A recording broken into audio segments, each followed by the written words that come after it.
कहानी एक ऐसे घर से जहां शादी का माहौल है, लेकिन टेंशन और शांति इतनी कि शादी का घर किसी जंग के मैदान जैसा दिख रहा था।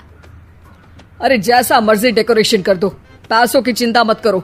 इतना पैसा जब लड़के वालों को दे दिया तो फूल वालों को देने में मुझे क्या दिक्कत है? अरे धीरे बोलो ना, साफ लग रहा है कि फ्रस्ट्रेटेड हो। अरे तुम तो चुप ही रहो। एक बेटी संभाल नहीं पाई। सारा दिन मैं काम पर जाता था, सोचता था घर पर बच्चों को अच्छे से संस्कार मिल रहे होंगे, लेकिन नहीं, मैडम को तो अपनी किटी और फैशन से फुर्सत मिले तब ना। माँ चुपचाप वहां से चली जाती है। समझ में नहीं आता कि आखिर शर्मा खानदान में हो क्या रहा है। कल तक चिड़िया सी फुदकने वाली शीना की शादी यूं अचानक एक मोटे काले लड़के से क्यों हो रही है? शीना कमरे में हाथ में गुड़िया लिए बोलती है, मेरे साथ जो हो रहा है ठीक हो रहा है। तुम तो सब जानती हो, साहिल मेरे लिए भगवान है। अब जब वो ही नहीं मिला तो फिर कोई भी हो, जिंदगी ही तो जीनी है, जी लेंगे। बाहर शीना की बुआ किसी से बात करती है। अरे मोटा नहीं, उसे तो खाते पीते घर का कहते हैं। अब ओबेरॉय का नाम भी किसी को बताने वाली बात है।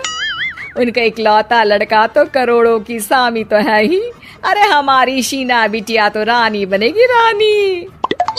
इन सब के बीच कहीं कोने पर शीना हाथ में मेहंदी सजाए बैठी थी और आंखों में आंसू सजाए। और वो समय भी आ जाता है जब शीना मंडप के नीचे हाथ में वरमाला लिए खड़ी होती है, लेकिन तभी अफरा तफरी मच जाती है। कोई कहता है, अरे लड़के की माँ को हार्ट अटैक आ गया। अरे अच्छी खासी थी, कैसे हो गया? अरे कहते हैं ना, किसी किसी लड़की के पैर अच्छे नहीं होते। हो सकता है कि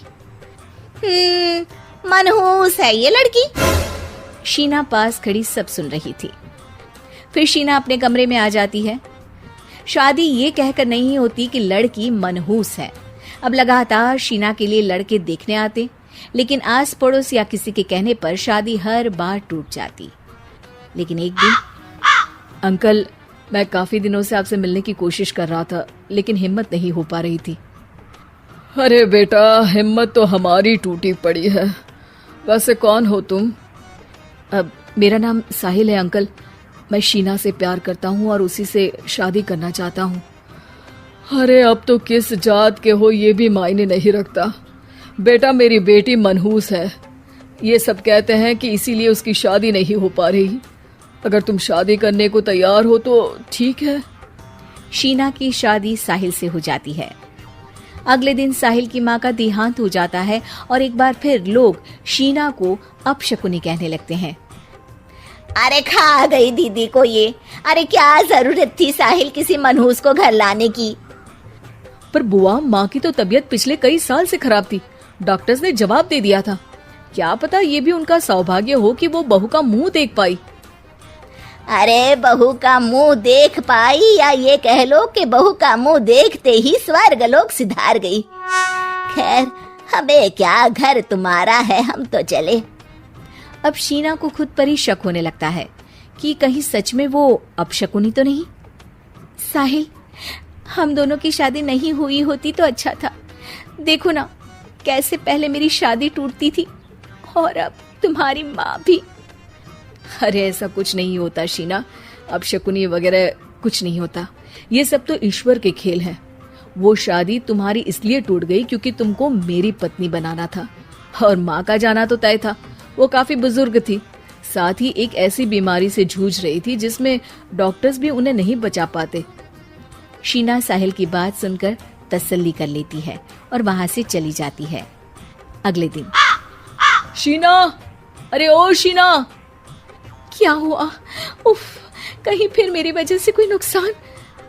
अरे नहीं नहीं शीना, तुम जानती हो, जिस प्रॉपर्टी के केस को हम बरसों से लड़ रहे थे उस पर फैसला आ गया, वो भी हमारे हक में। अब हम करोड़पति हो गए शीना। शीना शांत रहती है। अरे क्या हुआ? करोड़ पत्नी बनकर तुमको खुशी नहीं हुई? शीना की आंखों में पानी आ जाता है। चलिए जी, कुछ तो अच्छा हुआ मेरी जिंदगी में आकर आपके साथ। साहिल शीना को गले लगाकर कहता है, मेरी नई नौकरी भी तुम्हारे ही आने से लगी। ये प्रॉपर्टी का केस जीता। सब कुछ तो तुम्हारे आने के बाद ही हुआ, फिर तुम मनहूस कैसे? ये सुनकर शीना खुश हो जाती है।